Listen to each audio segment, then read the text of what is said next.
Изгубила е, доколкото така разбираме от наши източници, и доверието на българския президент Румен Радев. Това пък е свързано с липсата му на инициативност по въпрос с Македония. Македонците, нашите съседи от Северна Македония, провеждат доста агресивна дипломация в Съединените щати на ниво Вашингтон и на ниво щати, различни щати, защото знаете, Съединените щати е децентрализирана държава. Те се опитват да легитимират част от начинът, по който те виждат общата ни история и своите политически интереси в ущърб на България. Много често, за съжаление, е така.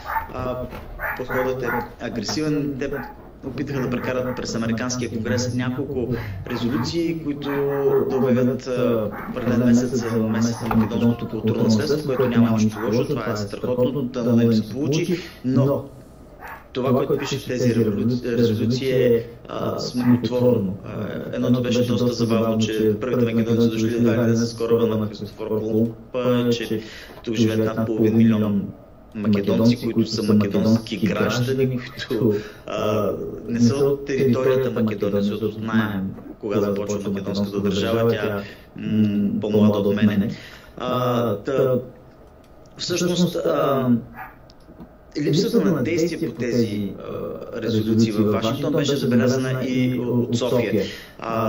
И когато говоря тези неща, звучи смешно, че има македонци в Америка от времето на Христофор Колумб, но една резолюция беше изключително притеснителна, защото тя искаше от Американския конгрес да наложи на администрацията на президента да подкрепя Македония в нейното членство в Европейския съюз. И там беше записано много. Първо тази резолюция беше споменато, че те са имали някакви двустранни проблеми с Гърция, които според тази резолюция били изчистени. Никъде вътре не ставаше въпрос за проблемите, които България има с Гърция, има с България. Прощайте, Северна Македония има с България, само за Гърция.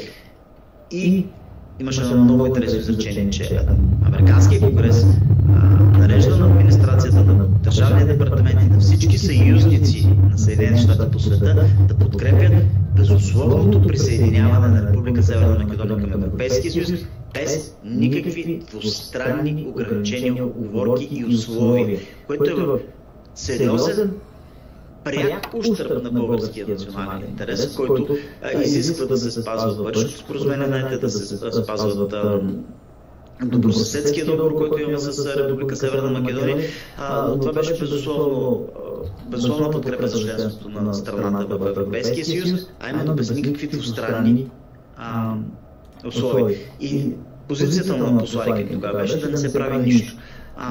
Разбира се, българската общност тук има дълги, така, вече няколко години история с правенето с такива резолюции, не само в Американския конгрес, но и в щатски конгрес, и в щатски администрации. Например, в щата Мичиган и в щата Илинойс някак си бяха успяли да прокарат свои резолюции, но няколко дена след като ги бяха направили заради натиска на българската общност, българските културни организации, МПО, патриотичната организация, която е една патриотична организация, която е най-старата с над 100 години българска имигрантска организация в Съединените щати, с подкрепата на Генералното консулство в Чикаго. Тези неща, тези резолюции бяха отменени, което е всъщност безпрецедентно. Резолюция в Мичиган изцяло беше изтрита от техния сайт, от техния архив. Тази в Илинойс прокламация беше на губернатора Джейми Прицкър. Той пък с друга прокламация на следващия ден или няколко дена по-късно издаде, че се объркали, че тя вече не важи, което показва за организирания натиск на нашите организации тук, но също така показва и липсата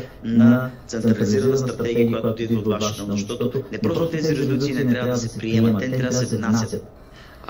Ако питате посланика, колко души наброява тази група за приятелство в Конгреса с България? Трима или петима, не съм точно сигурен колко са. Трима или петима. Знаете ли колко са за Република Северна Македония? 23. Добре, как си го обяснявате това? С неактивността на посланика ли, който там ни представлява, или има някаква друга причина? Аз съм чувал от колеги на господин Панайотов, нашия посланик в Вашингтон, че неговата концепция за външна политика е less is more. Тоест, да правим колкото се може по-малко, тихичко, спокойничко да си натискаме парцалите, както се казва в България. Тази метафора, но това не може да работи в Съединените щати. Америка е много различна държава спрямо Европейския съюз и въобще Европа. Да, в Европа сме може би по-обрани, имаме повече така, как да кажа, ако ще и класа да го наречем, но Америка е нахална държава. Във Вашингтон на 200 посланика на 200 държави се борят за американското внимание, за това да получат нещо от Америка в техните двустранни отношения. Така че се изисква една по-голяма доза агресивност. Изисква се една по-голяма доза инициативност, самоинициативност и постоянно ходиш на срещи. Тази група за приятелство отново трябва да бъде решена. Очевидно, че Република Северна Македония се е сетила, че трябва да разшири, да има повече приятели в Американския конгрес. И са си разширили групата до 20 няколко души. Нашите 5-3-5. Да ви кажа... Един от конгресмените е също и лидер на еврейската група в Американския конгрес. Знаем ние каква роля сме изиграли в историята на Израел, на еврейския народ. Ако отидете в музея на Холокоста в Израел, ще видите, че там има секция само за една чужда държава. Само една чужда държава там набелязана. Това е изключително силно лоби, което е изцяло в синхрон и в подкрепа на български интерес, но то не се използва. То може да говори адски много врати тук.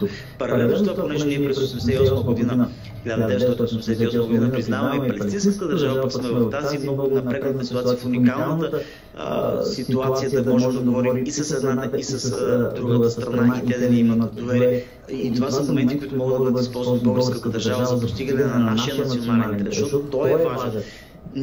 Тия всички посланици, дипломати, които пращаме на всяка по света, имат една основна задача да защитават и да напредват българския национален интерес. Ще ви припомня, че Румъния в момента вече, тук до няколко седмици ще стане точната дата и ясна, когато административно приключи процедурата на румънците, съвсем скоро ще пътуват вече с програмата за безвизово пътуване. Румъния, както и Хърватия, имат подписана спогодба за социално споразумение. Например, аз в момента съм правител на фирма в България, която не получавам заплата, но имам така фирма, която за нашия български екип, през която осигуряваме на хората и плащаме заплати. Но аз не получавам заплата. Все така, аз трябва да се осигурявам всеки месец, защото липсва такава социална спогодба. И го открих съвсем случайно, когато се оказа, че не сме го правили и трябва да го правим с задна дата. Това са неща, които изискват активната и бих казал агресивна работа на нашите дипломати в Съединените щати. Абсолютно съм съгласна с вас.